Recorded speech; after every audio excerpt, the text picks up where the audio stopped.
Plongeons ensemble dans l'univers des croyances. Dans cette vidéo, je t'amène à la découverte de leur construction, de leur impact sur nos vies et plus particulièrement sur nos finances. Nous explorerons également les étapes clés pour les transformer. Prépare-toi car je vais te donner des exemples concrets pour chaque point.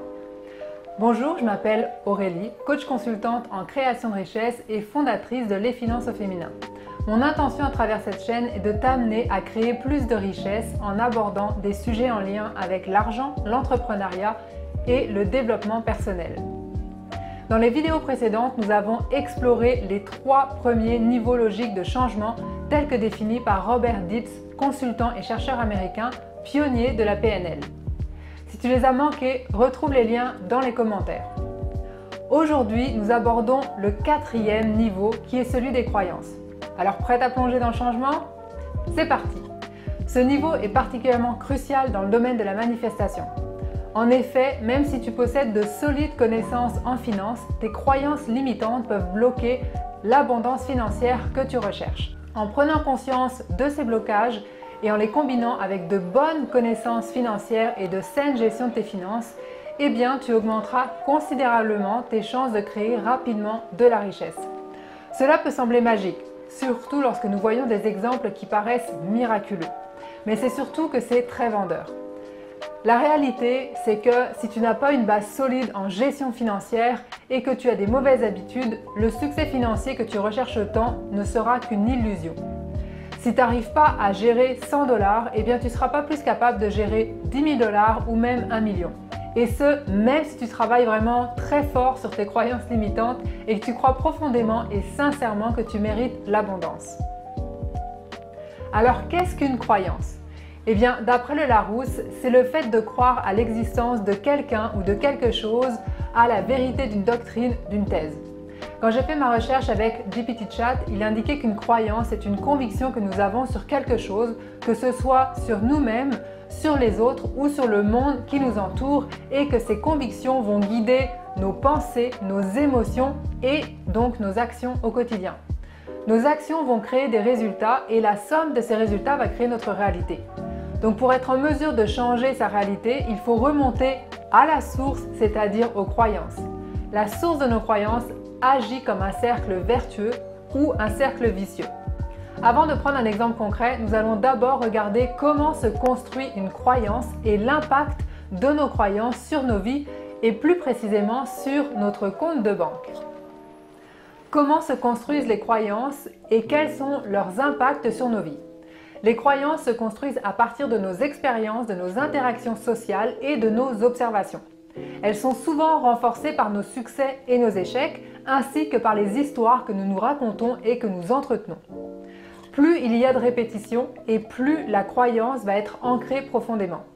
Imagine un passage en forêt. S'il y a seulement une personne qui passe sur le sentier à chaque semaine, eh bien ça ne va pas vraiment laisser de traces et ça va être très difficile de suivre ce chemin. Mais maintenant, s'il y a 100 personnes qui passent par jour sur le même sentier, eh bien il va y avoir un chemin qui va être très visible. C'est la même chose pour les croyances. Plus je me répète des histoires, excuse-moi du terme, mais de merde, et plus je vais y croire. À l'opposé, plus je me raconte des histoires magiques et plus je vais y croire aussi. Il faut donc faire attention avec les histoires qu'on se raconte pour éviter d'être soit dans l'autosabotage, soit dans l'illusion. Ce qu'on veut, c'est être connecté à la réalité tout en entretenant des croyances qui vont nous supporter dans ce que nous voulons créer, dans ce que nous voulons manifester. Prenons un exemple concret. Disons que j'ai plein de croyances limitantes sur l'argent et que je crois que l'argent est une source de chicane parce que j'ai vu mes parents se disputer constamment pour des histoires d'argent quand j'étais petite.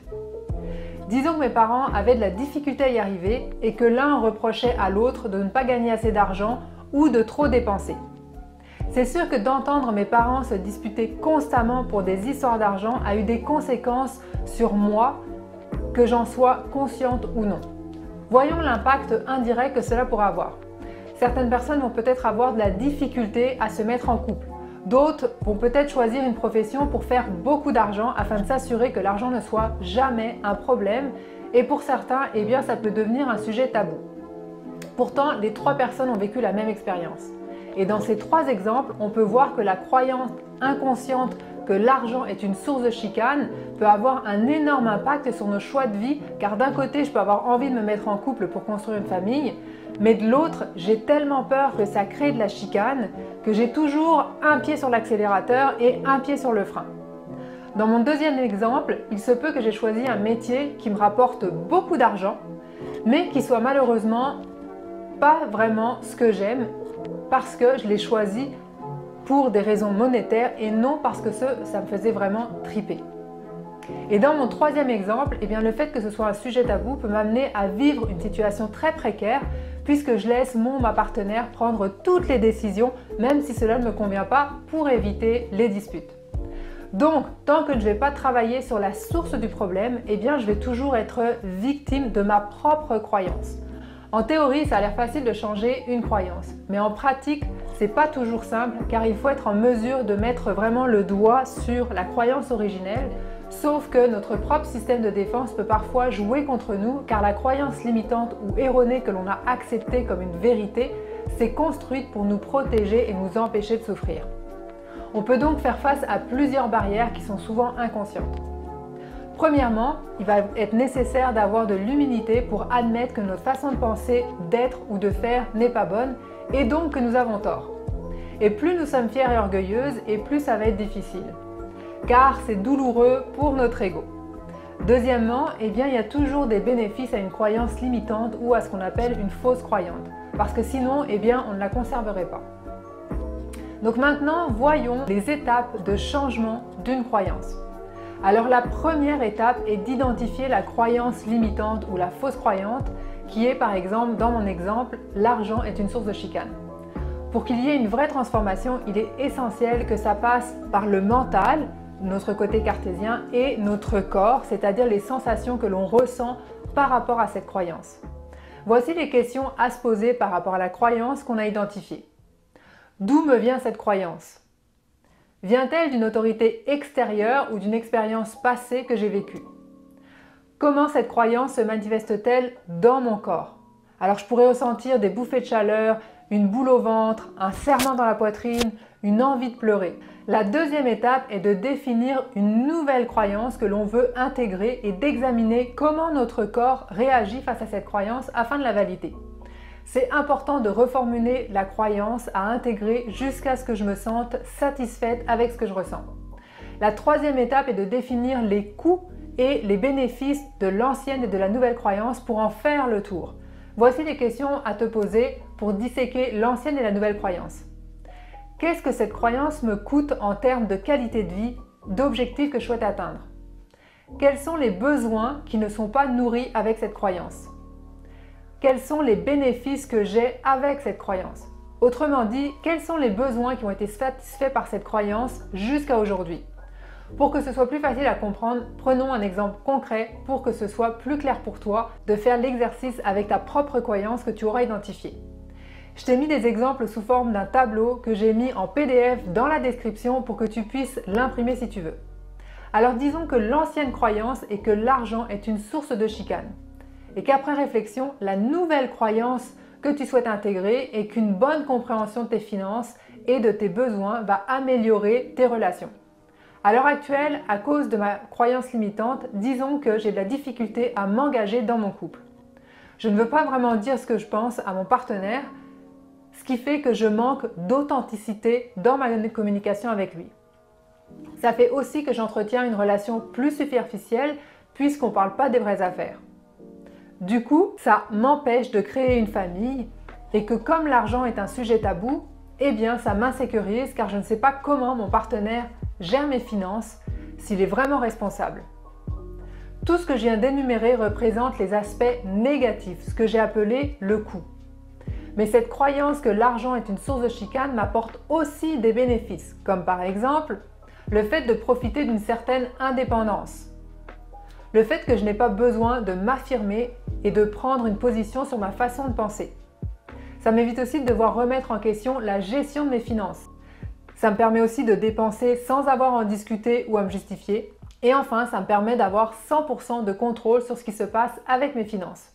Alors maintenant, pour les besoins de l'exemple, mettons que la nouvelle croyance que je désire intégrer est qu'une bonne compréhension de mes finances et de mes besoins va améliorer mes relations. Si je ne fais pas le tour de cette nouvelle croyance pour en comprendre les coûts et les bénéfices, eh bien les chances que je l'intègre sont vraiment très minces puisque ça revient à vouloir accepter quelque chose sans vraiment le comprendre. Cela serait également très dangereux parce que ça voudrait dire que n'importe qui pourrait implanter n'importe quoi dans mon esprit. Et c'est exactement ce qui se passe avec les gens qui sont très influençables. Alors voici la liste des coûts que cette nouvelle croyance que j'aimerais intégrer pourrait avoir. Ça va m'obliger à être plus transparente. Je vais peut-être devoir remettre en question ma façon de gérer. Je vais devoir lâcher du contrôle.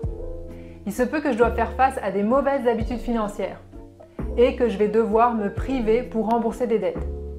Alors dépendamment de sa situation financière, il se peut que ce soit vraiment difficile et confrontant. Mais tu vas trouver le courage d'y faire face si les bénéfices sont plus grands que ce que cela te coûte. Disons pour les besoins de l'exemple que mon désir de me mettre en couple pour fonder une famille harmonieuse est vraiment très grand. Et bien voici les bénéfices que je vais avoir avec cette nouvelle croyance si je suis prête à faire les efforts pour y arriver. Je vais construire une relation solide et profonde avec mon partenaire. Le fait de parler d'argent va nous permettre d'établir nos besoins respectifs pour que l'on puisse se respecter. Ça va aussi nous permettre de prévoir des vacances en fonction de nos moyens. Et ça va également nous permettre de savoir combien nous pourrions investir pour notre futur. Et enfin, je vais développer mes compétences, ce qui va me permettre d'être une meilleure gestionnaire et ainsi d'être une meilleure maman puisque je vais pouvoir transmettre à mon tour ces connaissances à mes enfants pour qu'ils puissent être mieux équipés dans leur vie d'adulte. Une fois que tu as fait la liste des coûts et des bénéfices, la quatrième étape est de valider cette nouvelle croyance en observant comment elle te fait sentir dans ton corps. Quelles sensations ressens-tu? De quoi as-tu besoin pour la valider? Qui dans ton entourage vit déjà pleinement cette croyance? Quel livre peut t'aider à la renforcer? Une fois que cette nouvelle croyance est implantée, ce n'est qu'une question de temps avant que tu puisses voir les changements dans ta réalité. Dans mon exemple, dépendamment de la situation financière, il se peut que tu aies besoin d'aller chercher de l'aide pour arriver à mettre de la lumière et de la légèreté dans tes finances. Mais sois rassuré, c'est vraiment possible, peu importe d'où est-ce que tu pars. Et si tu es travailleur autonome ou incorporé et que tu sens que tu ne pourrais pas y arriver toute seule, eh bien je t'invite à prendre un rendez-vous de 30 minutes gratuit avec moi pour que l'on regarde ça ensemble, une étape à la fois. Alors en conclusion, j'espère que tu comprends en quoi les croyances en lien avec l'argent sont des éléments puissants et comment ils façonnent nos vies de manière profonde. En comprenant comment elles se construisent et en apprenant à les transformer, nous pouvons vraiment nous libérer de ce qui nous emprisonne pour vivre une vie plus épanouissante et équilibrée.